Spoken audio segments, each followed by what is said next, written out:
Dili na ko kay tas unang akong paghinabi ning karong kabuntagon.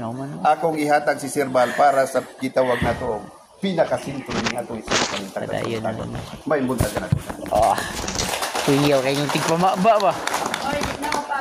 Yan, salamat, Sir Vincent. Una naman, Sir Bal. Ako na ihatag sa iyan, nabisa na ko. Di ko lang isa, bugat. Tan. Kaila bang tanan sa kuha? Wala. Wala?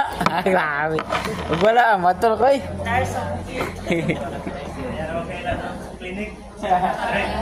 Magaray kayo, ayara. So, magkaro ba? Hanap gamay, no?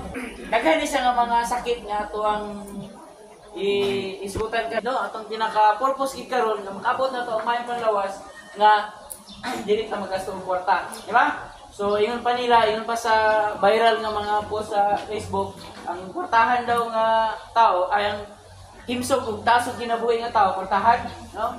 Katong pobre nga tasod kinabuhi, sa man na to? Wag daw ito kay dahil kinabuhi, wag ko man na si Kwante. Wala ka na si kinabuhi. No? Pero dili, ay, mahimsog ang atong panglawas kung mag-practice ta ning personal hygiene. Di ba?